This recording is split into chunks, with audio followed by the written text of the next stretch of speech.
नांदेड ग्रामीण पोलिसांनी operation breakdown अंतर्गत मोठी कारवाई करत तब्बल 43,48,00,000 रुपयाचा अवैध शस्त्रसाठा जप्त केलाय।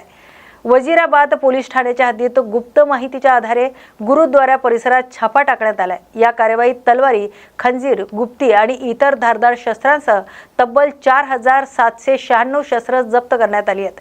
या प्रकरणी एका संशयित आरोपीला पोलिसांनी ताब्यात घेतलंय। तर एवढा मोठा शस्त्रसाठा कुठून आणण्यात आलाय आणि तो कुठे पुरवला जाणार होता याचा तपास सुरू आहे। प्राथमिक माहितीनुसार काही शस्त्रे परदेशातून आणण्यात आल्याचा संशय व्यक्त केला जातोय। तर गेल्या काही दिवसात नांदेडमध्ये घडलेल्या गंभीर गुन्ह्यांच्या पार्श्वभूमीवर ही कारवाई अत्यंत महत्त्वाची मानली जाते। संपूर्ण पुरवठा साखळी उघड करण्यासाठी पोलिसांकडून पुढील तपास सुरू आहे। नमस्कार, न्यूज मराठी 24/7 च्या सांज वार्ता या बातमीपत्रात आपल्या सर्वांचं स्वागत। कल्याण, डोंबिवलीसह बदलापूर, अमरनाथ आणि उल्हासनगर परिसरात आज अचानक हवामानात मोठा बदल पाहायला मिळालाय। दुपारनंतर सोसाट्याच्या वाऱ्यासह धुळीचे मोठे लोट उसळल्याने काही काळ नागरिकांची अक्षरशः तारांबळ उडाली। अचानक सुरू झालेल्या जोरदार वाऱ्यामुळे अनेक ठिकाणी परिसर धुरकट झाल्याचं चित्र पाहायला मिळालं। रस्त्यावरील वाहन चालकांना समोरचं दृश्य स्पष्ट दिसत नसल्याने वाहतुकीवरही काही काळ परिणाम झालाय। अनेक ठिकाणी झाडांच्या फांद्या हलताना, फलक डळमळताना आणि हलकं साहित्य उडताना दिसून आलंय।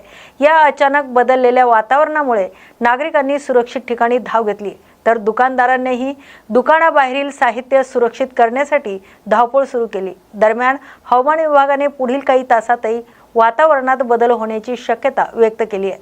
नागरिकांनी सतर्क राहण्याचं आवाहनही प्रशासनाने केलंय। बारामतीच्या राजकारणात पुन्हा एकदा चर्चेला उधाण आलंय। तर उपमुख्यमंत्री सुनेत्रा पवार यांच्या विजयानंतर शहरात झळकलेल्या भावी मुख्यमंत्री आशयाच्या बॅनरमुळे राजकीय वर्तुळात नव्या चर्चांना सुरुवात झाली। नुकत्याच पार पडलेल्या बारामती पोटनिवडणुकीत उपमुख्यमंत्री सुनेत्रा पवार यांनी तब्बल 2,18,969 मतांनी विजय मिळवला। या विजयानंतर बारामती शहरातील पुण्यश्लोक अहिल्यादेवी होळकर चौकात त्यांचं अभिनंदन करणारे आणि भावी मुख्यमंत्री असा उल्लेख असलेले बॅनर लावण्यात आले। त्यामुळे राज्याच्या राजकारणात विविध तर्क वितर्कांना उधाण आले। दरम्यान या बॅनर मागे नेमकं कोणाचे राजकीय संकेत आहेत का याची चर्चा आता रंगू लागली आहे।